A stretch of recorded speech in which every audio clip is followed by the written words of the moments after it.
Muhammad Soleh bin Umar Al-Samarani atau Kiai Soleh Darat lahir di Desa Kedung Jumbleng, Kecamatan Mayong, Kabupaten Jepara pada sekitar tahun 1820 atau 1235 Hijriah. Dalam kitab-kitab yang ditulisnya, dia acap menggunakan nama Syekh Haji Muhammad Soleh bin Umar Al-Samarani.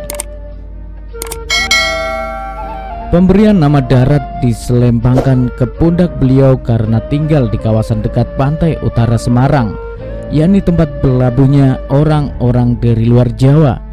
Kini nama Darat tetap lestari dan dijadikan prasasti nama kampung Nipah Darat dan Darat Tirto. Saat ini kampung Darat masuk dalam wilayah Kelurahan Dedap Sari, Kecamatan Semarang Utara.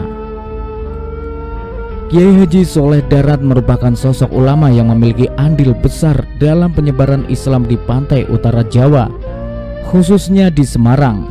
Ayahnya yaitu Kiai Haji Umar adalah ulama terkemuka yang dipercaya Pangeran Diponegoro dalam Perang Jawa melawan Belanda di wilayah pesisir utara Jawa.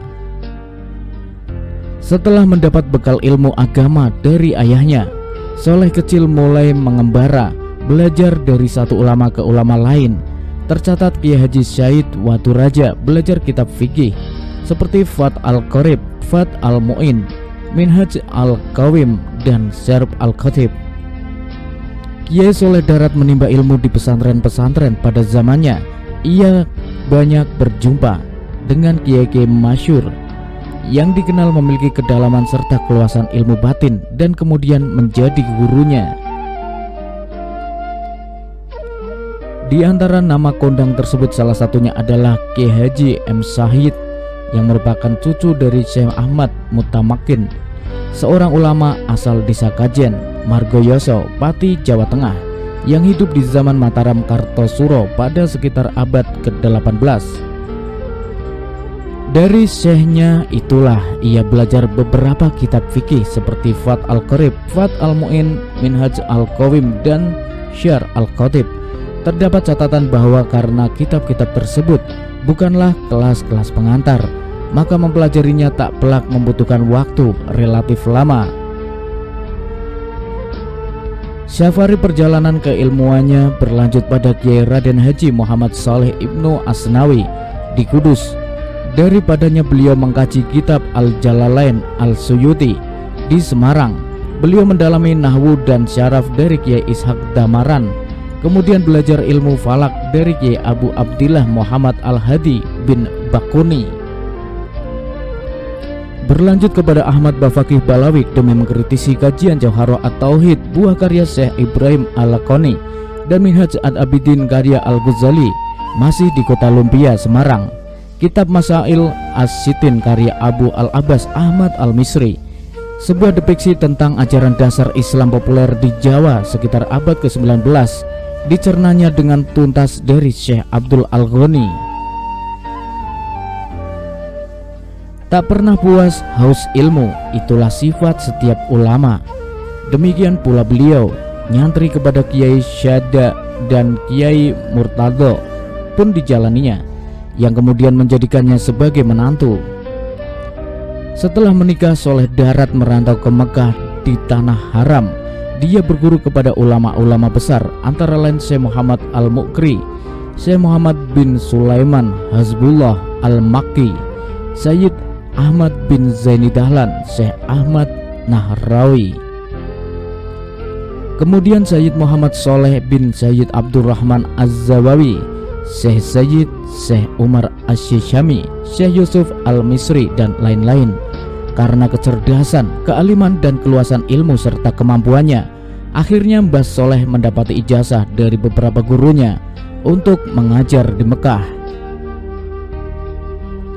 Selama di Mekah ini beliau didatangi banyak murid, terutama dari kawasan Melayu, Indonesia. Beberapa tahun kemudian Mbah Soleh kembali ke Semarang karena ingin berkhidmat kepada tanah airnya. Beliau kemudian mendirikan pesantren di kawasan Darat, Semarang, dan karenanya beliau dikenal sebagai Kiai Soleh Darat. Kepada murid-muridnya, Mbah Soleh Darat selalu menganjurkan agar mereka giat menuntut ilmu. Menurut beliau, inti Al-Quran adalah dorongan kepada umat manusia untuk menggunakan seluruh potensi akal, budi, dan hatinya guna memenuhi tuntutan kehidupan dunia dan akhirat. Beberapa santri seangkatannya antara lain Kiai Haji Muhammad Nawawi Banten, Syekh Nawawi Al-Jawi, dan Kiai Khalil Bangkalan. Sepulang dari Mekah, Muhammad Soleh mengajar di pondok pesantren darat milik mertua Kiai Haji Murtado. Semenjak kedatangannya, pesantren itu berkembang pesat. Di pesantren inilah lahir ulama-ulama seperti Hadratus Syekh Hasyim Asy'ari, sang pendiri Nahdlatul Ulama, Kiai Haji Mahfuz Termas yang pakar hadis dan pendiri pesantren Termas Pacitan.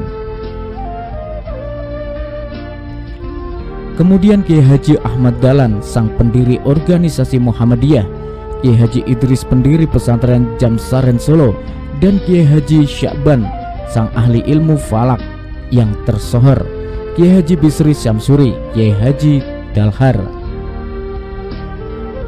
Salah satu muridnya yang terkenal tetapi bukan dari kalangan ulama adalah Raden Ajeng Kartini.